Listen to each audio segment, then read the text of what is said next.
नमस्कार सम्पूर्ण साथीहरूलाई स्वागत छ हाम्रो यस युट्युब च्यानल शेयर मार्केटिङ नेपालमा। चैत्र 16 गतेदेखि बलेफे हाइड्रो पावर कम्पनी लिमिटेडले आइपिओ निष्कासन तथा बिक्री खुल्ला गरेको छ र आज म हजुरहरुमाझ यस कम्पनीको आइपिओ सम्बन्धी डिटेल एनालाइसिसको भिडियो लिएर उपस्थित भएको छु, जस अन्तर्गत हामीले त्यस कम्पनीको आइपिओमा कहिलेदेखि कहिलेसम्म आवेदन दिन पाइन्छ, त्यस कम्पनीको आइपिओ हामीलाई पर्ने सम्भावना कस्तो देखिन्छ, त्यसैगरी त्यसको आइपिओमा हामीले कति किता आवेदन दिँदा उपयुक्त हुनेछ, त्यस कम्पनीको आइपिओ यदि हामीलाई पर्यो भने हामीले त्यसलाई होल्ड गर्दा फाइदा हुन्छ कि केही राम्रो मूल्य अर्थात् कतिसम्मको मूल्यमा बेच्दा फाइदा हुन्छ, त्यस कम्पनीको वित्तीय अवस्था जस्तो कि अर्निङ पर शेयर, नेटवर्थ पर शेयर, चुक्ता पुँजी, जगेडा कोष लगायतका सम्पूर्ण वित्तीय सूचकहरूको बारेमा पनि मैले हजुरहरूलाई जानकारी गराउँदै जानेछु र त्यसैगरी आगामी आर्थिक वर्षमा त्यसले लगानीकर्ताहरूलाई लाभांश वितरण गर्न सक्ने क्षमता छ कि छैन यस विषयमा पनि हामीले छलफल गर्नेछौँ। त्यसैगरी दोस्रो बजारमा नेप्सीले यो कम्पनीको शेयरलाई पहिलो कारोबारका लागि कतिदेखि कतिसम्मको ओपनिङ प्राइस रेन्ज तोक्नेछ त भन्ने विषयमा पनि हामीले छलफल गर्नेछौँ र त्यसैगरी यसको सञ्चालक समिति, आइपिओ बिक्रीबाट उठेको पुँजीलाई यसले कहाँ सदुपयोग गर्दैछ र त्यसैगरी यसको आयोजना सम्बन्धी सम्पूर्ण जानकारी चाहिँ हजुरहरूले आजको यस भिडियोमा पाउनुहुनेछ। त्यसैले भिडियोलाई अन्तिमसम्म हेर्नुहोला र यस्तै शेयर बजार तथा अब आउने कम्पनीहरूको आइपिओ सम्बन्धी विभिन्न नयाँ तथा जानकारीमूलक भिडियोहरू हेर्नको लागि हाम्रो यस युट्युब च्यानल शेयर मार्केटिङ नेपाललाई सब्स्क्राइब गर्न भने नभुल्नुहोला। साथीहरू, आउनुहोस् अब हामी आजको विषयवस्तुतर्फ नै लागौँ। हामीले कुनै पनि कम्पनीको आइपिओ एनालाइसिसको भिडियो किन अन्तिमसम्म अथवा किन नछुटाई हेर्नुपर्छ भने हामीले कुनै पनि कम्पनीमा लगानी गर्दैछौँ भने त्यस कम्पनीको बारेमा राम्रोसँग बुझ्न जरुरी हुन्छ, चाहे त्यो आइपिओ होस् अथवा हामीले दोस्रो बजारबाट किनेको शेयर नै किन नहोस्। तर अहिले धेरैजसो लगानीकर्ताहरूमा एउटा मानसिकता के छ भने आइपिओमा लस नै हुँदैन, आइपिओमा सधैँ फाइदा नै भइरहेको छ भन्ने मानसिकता रहेको छ र यदि हजुरहरूले पनि त्यो सोच राख्नु भएको छ भने हजुर सरासर गलत हुनुहुन्छ, किनकि हाम्रो नेपालकै केसमा पनि कतिपय 100 रुपियाँमा किनेका शेयरहरू 35-40 मा बेच्नुपर्ने एउटा बाध्यता आएको थियो केही समय अगाडि भने हाम्रो छिमेकी मुलुकहरूमा चाहिँ आइपिओमा लगानी गर्ने लगानीकर्ताहरूले पनि निरन्तर रूपमा चाहिँ घाटा बेहोरिरहेका छन्। हामीले आइपिओ सम्बन्धी डिटेल एनालाइसिसको भिडियो हेरेर के फाइदा हुन्छ भने कम्पनीको वित्तीय अवस्थाको बारेमा चाहिँ जानकारी पाउन सकिन्छ। यदि त्यस कम्पनीको वित्तीय अवस्था विक छ, त्यसले लगानीकर्ताहरूलाई राम्रो लाभांश दिन सक्ने क्षमता छैन भने त्यस्ता कम्पनीहरूलाई हामीले राम्रो मूल्य पाएको बेलामा बेचेर अर्को राम्रो कम्पनीमा शिफ्ट हुन सकिन्छ। त्यसैले सबैजना साथीहरूले चाहिँ आइपिओ एनालाइसिसको भिडियो चाहिँ नछुटाई हेर्नुहोला भन्न चाहन्छु, ताकि हजुरहरूलाई परेको कम्पनीको आइपिओ राम्रो हो कि नराम्रो हो, स्ट्रङ छ कि वित्तीय अवस्था विक छ, त्यो अनुसार चाहिँ हजुरहरूले होल्ड गर्ने कि सेल गर्ने भन्ने किसिमको डिसिजन लिन चाहिँ सजिलो हुनेछ। र अब हामी विषयवस्तुतर्फ नै लागौँ।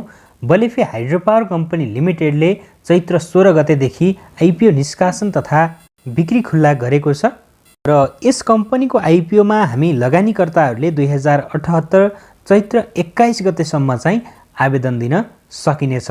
यसमा हामीले 16 गतेदेखि 21 गतेसम्म चाहिँ आवेदन दिन सकिने भयो। यस कम्पनीले प्रति शेयर 100 अङ्कित मूल्यका 18,27,970 किता साधारण शेयर अर्थात् आइपिओ निष्कासन गर्न लागेको हो र जसमध्ये 4% हुने 73,119 किता शेयर यसले कर्मचारीहरूको लागि सुरक्षित गरेको छ। त्यसैगरी 5% अर्थात् 91,398 किता शेयर यसले सामूहिक लगानी कोषहरूका लागि सुरक्षित गरेको छ भने बाँकी रहने 16,63,453 किता शेयर चाहिँ हामी सर्वसाधारण अर्थात् जनरल पब्लिकहरूको लागि यसले निष्कासन गरेको हो। हामी मध्ये इच्छुक आवेदकले यस कम्पनीको आइपिओमा न्यूनतम 10 किता र अधिकतम 1 लाख किताको लागि चाहिँ आवेदन दिन सकिने व्यवस्था रहेको छ र हामी लगानीकर्ताहरूले मेरो शेयर र आसपास सदस्य बैंक, वित्तीय संस्था र तिनका शाखा कार्यालयहरूबाट आवेदन दिन सकिनेछ। यसको आइपिओमा चाहिँ हामीले न्यूनतम 10 किता र अधिकतम 1 लाख कितासम्मको लागि चाहिँ आवेदन दिन पाइनेछ। 1 लाख किताभन्दा बढी आवेदन दिन्छु भन्ने चाहना छ भने त्यस्तो अवस्थामा पनि हामीले पाइएन भने 10 किताभन्दा कम पनि हामीले आवेदन दिन पाइएन। र यसको आइपिओमा चाहिँ हामीले मेरो सेयर र त्यसैगरी आसपास सदस्य बैंक वित्तीय संस्थाहरूबाट चाहिँ आवेदन दिन सकिनेछ। र यस कम्पनीको आइपिओमा सबै लगानीकर्ताहरूले आवेदन दिन भने पाउनुहुन्न, कसले आवेदन दिन पाउनुहुन्न भन्ने विषयमा मैले अन्तिममा जानकारी दिनेछु। पहिला हामी अन्य सरसर्ती सबै विषयवस्तुहरूलाई चाहिँ समेट्ने प्रयास गरौँ र यस कम्पनीको आइपिओमा कति किता आवेदन दिने, कति लगानीकर्ताहरूलाई पर्छ भन्ने विषयमा पनि मैले निरन्तर जानकारी चाहिँ गराउँदै जानेछु। यस कम्पनीको सेयर निष्कासन तथा बिक्री प्रबन्धकको रूपमा चाहिँ ग्लोबल आइएमई क्यापिटल लिमिटेड रहेको छ र इक्रा नेपालले यस कम्पनीको आइपिओलाई BB रेटिङ प्रदान गरेको छ र उक्त रेटिङले समयमै वित्तीय दायित्व पुरा गर्न सक्ने सम्बन्धमा चाहिँ मध्यम रूपमा सुरक्षित रहेको मानिन्छ। यो कम्पनी अब हाइड्रोपावर कम्पनी हो। यसले पहिलो चरणमा आयोजना प्रभावित स्थानीय बासिन्दाहरूको लागि आइपिओ वितरण गरिसकेको छ भने यसले दोस्रो चरणमा चाहिँ हामी सर्वसाधारण अर्थात् जनरल पब्लिकहरूको लागि चाहिँ आइपिओ बिक्री खुल्ला गर्न गइरहेको हो। यस कम्पनीको 18,27,970 कितामध्ये 73,119 किता सेयर कर्मचारीलाई, त्यसैगरी 91,398 किता सेयर सामूहिक लगानी कोषहरूका लागि सुरक्षित गरिएको छ भने बाँकी रहेको जम्मा 16,63,453 किता चाहिँ हामी सर्वसाधारण अर्थात् जनरल पब्लिकहरूको लागि रहेको छ। भनेपछि थोरै रहेको छ। योभन्दा अघिल्लो आइपिओ 28 लाख किताभन्दा बढी रहेको थियो भनेपछि यो केही कम रहेको छ र अब हामीलाई पर्ने सम्भावना पनि न्यून नै रहेको छ। त्यसको लागि आइपिओमा कति आवेदन पर्छ भन्ने विषयमा हामीले जानकारी लिनुपर्ने हुन्छ। र यो कम्पनीको परिचय हेर्नुपर्दा यो Balephi hydropower company limited company ऐन 2063 अन्तर्गत 2073 पौष 22 गते पब्लिक कम्पनीको रूपमा चाहिँ दर्ता भएको हो र कम्पनीको रजिस्टर कार्यालय काठमाडौँ वडा नम्बर 12 टेकु काठमाडौँमा रहेको छ भने नेपालमा रहेको अपार जलस्रोतको उपयोग गरी जलविद्युत आयोजनाहरूको पहिचान गरी सम्भाव्यता अध्ययन, निर्माण र सञ्चालन गर्ने हेतुले चाहिँ स्थापना भएको भनेर चाहिँ बताइएको छ। र यस कम्पनीको आयोजना चाहिँ सिन्धुपाल्चोक जिल्ला जुगल गाउँपालिका वडा नम्बर 2, 3 र 4 साबिकका गोल्चे, गुम्बा र पाङताङ गाविसमा चाहिँ पर्छ। र यो संस्थाले 2072 मङ्सिर 29 गते नेपाल विद्युत प्राधिकरणसँग विद्युत खरिद बिक्री सम्झौता गरेको छ र विद्युत उत्पादन अनुमति बहाल रहने अवधि 2108 4 महिना 11 सम्म रहेको छ भने सिन्धुपाल्चोक जिल्लामा बलेफी ए जलविद्युत आयोजनाको निर्माण कार्य भइरहेको छ जसको क्षमता 36 मेगावाट रहेको छ भने यस आयोजनाको किसिम रन अफ रिभर हो। आयोजनाको हालको अनुमानित लागत रु 7 अर्ब 65 करोड भन्दा बढी रहेको छ। 2078 फागुन 17 गतेदेखि यसको उत्पादन चाहिँ सुरु हुनेछ भनेर चाहिँ यहाँनिर बताइएको थियो र अहिले चाहिँ यसको उत्पादन भइरहेको हुनुपर्छ यहाँ बताइए अनुसार। र त्यसैगरी यस कम्पनीको उत्पादन अनुमतिको बाँकी अवधि 30 वर्ष 7 महिनामा चाहिँ सकिनेछ। र त्यसैगरी विद्युत खरिद बिक्री सम्बन्धी सम्झौता हेर्ने हो भने विद्युत बिक्रीका लागि यसले नेपाल विद्युत प्राधिकरणसँग मिति 2072 साल 8 महिना 29 मा सम्झौता गरेको थियो र उक्त सम्झौता बमोजिम नेपाल विद्युत प्राधिकरणले व्यापारिक उत्पादन सुरु हुने मितिदेखि हरेक महिना कम्पनीले आयोजनाबाट विद्युत शक्ति उत्पादन गरी उपलब्ध गराएको कन्ट्र्याक्ट इनर्जीको परिमाणसम्मको ऊर्जा खरिद बापत वर्षायाममा प्रति किलोवाट घण्टा रु 4.80 4 रुपियाँ 80 पैसा मात्रै र सुक्खायाममा चाहिँ प्रति किलोवाट घण्टा रु 8.40 अर्थात् 8 रुपियाँ 40 पैसा विद्युत खरिद दरले हुन रकम कम्पनी वा दफा 34 अनुसारको अगुवा बैंक वा वित्तीय संस्थालाई चाहिँ बुझाउनेछ भनेर जानकारी दिएको छ। र त्यसैगरी यसको लागत सम्बन्धी कुराकानी गर्ने हो भने यो कम्पनीको प्रक्षेपित वित्तीय विवरण अनुसार प्रति मेगावाट 21 करोड 26 लाख रहेको छ भने कुल लागत 7 अर्ब 65 करोड रहेको छ। विद्युत उत्पादन अनुमतिको बाँकी अवधि 30 वर्ष 7 महिना रहेको छ भने त्यसैगरी साधारण लगानी फिर्ता हुन लाग्ने समय चाहिँ 7.54 वर्ष र त्यसैगरी डिस्काउन्टमा लगानी फिर्ता हुन अवधि 14.10 वर्ष लाग्ने भएको छ।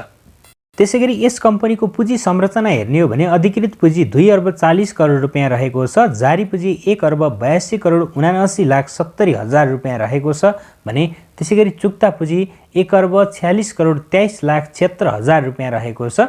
संस्थापक सेयर 80%, त्यसैगरी स्थानीय बासिन्दाहरू 10%, त्यसैगरी सर्वसाधारण सेयरधनीहरू 10% गरी कुल 7% चाहिँ पुग्न जानेछ, जसमध्ये संस्थापक सेयर 50 करोड 40 हजार, स्थानीय बासिन्दाहरू 18 करोड 27 लाख 97 हजार, त्यसैगरी सर्वसाधारण सेयरधनी 18 करोड 27 लाख 97 हजार नै रहेको छ।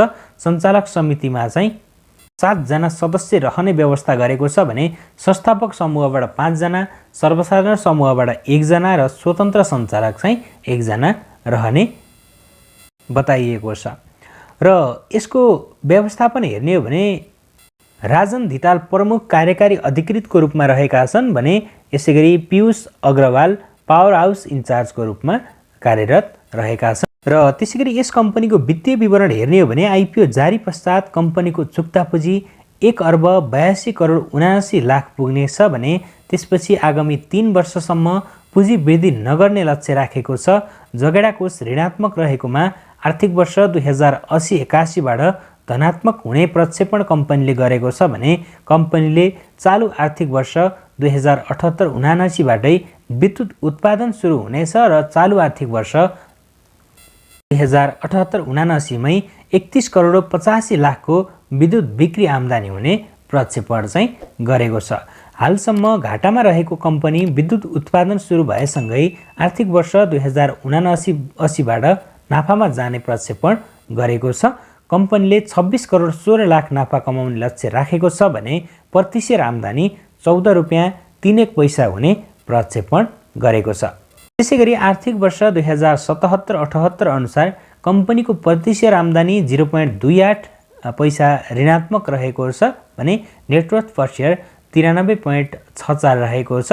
आइपिओबाट प्राप्त पुँजीको उपयोग चाहिँ यस कम्पनीले ग्लोबल आइएमई ब्याङ्कलाई ऋण तिर्नको लागि प्रयोग गर्नेछ भने आइपिओ निष्कासन पछिको यस कम्पनीको सूचीकरण रेन्ज अर्थात् यसको ओपनिङ प्राइस चाहिँ 93 रुपियाँ 64 पैसादेखि 280 रुपियाँ 92 पैसासम्मको चाहिँ रेन्ज रहनेछ। सूचीकरण रेन्ज अर्थात् न्यूनतम अडिटेड नेटवर्थ र त्यसको 3 गुणासम्म चाहिँ रहेर ओपन हुन पाउने सिस्टम चाहिँ नेप्सीले दिएको छ र यसअनुसार यसको अडिटेड रिपोर्ट अनुसार 93 रुपियाँ 64 पैसा चाहिँ यसको प्रति सेयर नेटवर्थ हो र त्यसैको आधारमा चाहिँ 3 गुणासम्म बढेर ओपन हुन पाउने प्रावधान चाहिँ रहेको छ। कम्पनीको वित्तीय अवस्था हेर्ने हो भने अहिलेसम्म यसले लगानीकर्ताहरूलाई राम्रो लाभांश वितरण गर्ने हैसियत बनाइसकेको अवस्था छैन र हामीले यस कम्पनीको आइपिओमा धेरै किता आवेदन दिन जरुरी छैन। जम्मा 10 किता वा 20 किताको लागि आवेदन दिँदा नै उपयुक्त हुने देखिन्छ। 20 किता चाहिँ मैले किन भनेको भने 3 किता एक्स्ट्रा रहन्छ, जुन 3 किता चाहिँ 20 किता आवेदन दिने मध्येबाट जसले 10 किता प्राप्त गर्यो नि उहाँहरूलाई चाहिँ एक एक किता गरेर थपिन्छ। त्यसैले हजुरहरूले पनि अब यदि तपाईहरुलाई पैसाको समस्या छैन, योभन्दा अन्य आइपिओहरूलाई पनि भर्न पुग्दछ भने त्यस्तो अवस्थामा ट्राई गर्न पनि सक्नुहुन्छ। यदि विद्यार्थी हुनुहुन्छ, योभन्दा पछाडिको आइपिओ भर्नको लागि पनि पैसा छैन, अभाव छ, बल्ल बल्ल पुर्याउनु परेको छ भने त्यस्तो अवस्थामा चाहिँ हजुरहरूले 10 किता मात्रै आवेदन दिनु होला, किनकि हामीलाई धेरैजनालाई पर्ने भनेको यदि पर्यो भने 10 किता नै पर्ने हो। 11 किता पर्ने सम्भावना चाहिँ 3 जनालाई मात्रै रहेको छ है त। त्यसैले कति किता आवेदन दिने? जम्मा 10 किता आवेदन दिने। र यो कम्पनी हाइड्रो पावर कम्पनी हो। अब हाइड्रो पावर कम्पनी भन्नासाथ अब प्रफिटमै जानुपर्छ भन्ने छैन। आइपिओ निष्कासन गर्नको लागि यो कम्पनी अहिलेसम्म प्रफिटमा छैन, अहिलेसम्म कम्पनी लसमै रहेको छ र यसले विद्युत बिक्री व्यावसायिक रूपमा गर्ने भनेर फागुनको महिनादेखि नै सुरु गर्ने भनेर जानकारी गराएको छ। त्यसअनुसार चाहिँ यसको विद्युत बिक्री आम्दानी पनि अब बढ्दै जानेछ र आगामी समयमा लगानीकर्ताहरूलाई लाभांश त दिनेछ, तर त्यसको लागि चाहिँ तत्काल 1-2 वर्षको लागि चाहिँ हामीले हेर्न सकिन्छ। र यसको चाहिँ प्रति मेगावाट लागत खर्च चाहिँ अलिकति बढी नै लागेको छ साथीहरू मलाई। त्यसैले हामीले हाइड्रो पावर कम्पनीमा कस्ता कम्पनी छनौट गर्नुपर्छ भने जसको प्रति मेगावाट लागत खर्च चाहिँ सकेसम्म कम भएको कम्पनी चाहिँ राम्रो मान्ने गरिन्छ। यो भनेको के हो भने कम्पनीले 1 मेगावाट विद्युत उत्पादन गर्नको लागि कति रकम खर्च गरिरहेको छ भन्ने चाहिँ जनाउँछ के प्रति मेगावाट लागत भन्नाले। यस कम्पनीको आइपिओ 1,60,000 भन्दा बढी लगानीकर्ताहरूले चाहिँ हात पार्न सफल हुनुहुनेछ। यस कम्पनीको वित्तीय अवस्था त्यति राम्रो नभएको हुनाले हामीले चाहिँ यस कम्पनीबाट राम्रो रिटर्नको आश चाहिँ तत्कालको लागि नगर्दा नै उपयुक्त हुने देखिन्छ। यदि हजुरहरूले चाहिँ यस कम्पनीको आइपिओ प्राप्त गर्नु सक्नुभएको खण्डमा अर्थात् यस कम्पनीको आइपिओ प्राप्त गर्नुभएको खण्डमा चाहिँ यो कम्पनीको सेयरलाई अलिकति राम्रो मूल्य पुगेको बेलामा बेचेर अलिकति फन्डामेन्टल स्ट्रङ र अलिकति राम्रो कम्पनीमा चाहिँ हामीले छनौट गरेर लगानी गर्न सकिन्छ। अर्थात् हामीले यसबाट चाहिँ लिएको पैसालाई अर्को राम्रो कम्पनीमा चाहिँ शिफ्ट गर्न सकिन्छ। र साथीहरू आजको लागि भिडियो यति नै रहेको छ। अन्तिममा फेरि भन्नुपर्दा बलेफी हाइड्रो पावरले 16 गते अर्थात् आजदेखि आइपिओ निष्कासन बिक्री खुल्ला गरिरहेको छ। यसको आइपिओमा हामी सबैजनाले आवेदन दिन पाइँदैन। यसको आइपिओमा जसले पहिला नै आयोजना प्रभावित स्थानीय बासिन्दाबाट आइपिओमा आवेदन दिनुभएको छ, आइपिओ प्राप्त गरिसक्नु भएको छ भने उहाँहरूले चाहिँ यस कम्पनीको आइपिओमा आवेदन नदिनुहोला। यदि हजुरहरू पहिलेदेखि यस कम्पनीको संस्थापक सेयरधनी हुनुहुन्छ अथवा हजुरहरू यस कम्पनीको कर्मचारी हुनुहुन्छ र हजुरले पाइसक्नुभयो भने त्यस्तो कन्डिसनमा चाहिँ हजुरले यसमा आवेदन दिन सक्नुहुन्न। यदि आवेदन दिए पनि तपाईँहरूको आवेदन चाहिँ रद्द हुन्छ। र हाइड्रो पावर कम्पनीको आइपिओ हामीले 10 किता आवेदन दिँदा उपयुक्त हुने देखिन्छ। यदि तपाईँहरूको चाहना छ भने 20 किता पनि आवेदन दिन सक्नुहुन्छ, तर पर्ने सम्भावना ज्यादै न्यून रहेको छ र 10 किता आवेदन दिन चाहिँ जहाँसम्म उपयुक्त हुन्छ जस्तो लाग्दछ। किनकि योभन्दा पछाडि पनि 2-3 वटा कम्पनीहरूको फेरि लगत्तै आइपिओ चाहिँ निष्कासन हुनेवाला छ। त्यस कारणले गर्दा चाहिँ भनेको हो। र हामीले 16 गतेदेखि 21 गतेसम्म आवेदन दिन सकिनेछ। साथीहरू आजको लागि चाहिँ भिडियो यति नै रहेको छ। हजुरहरूलाई आजको यो विषयवस्तु कस्तो लाग्यो, जस्तो लाग्यो त्यस्तै प्रतिक्रिया दिन नभुल्नुहोला। र यदि मन परेको खण्डमा हाम्रो च्यानललाई सब्स्क्राइब गरी साइडमा रहेको बेल आइकनलाई पनि क्लिक गरिदिनु होला, जसको कारण हजुरहरूले हामीले अपलोड गरेको भिडियो सबैभन्दा पहिले सुन्न र देख्न सक्नुहुन्छ।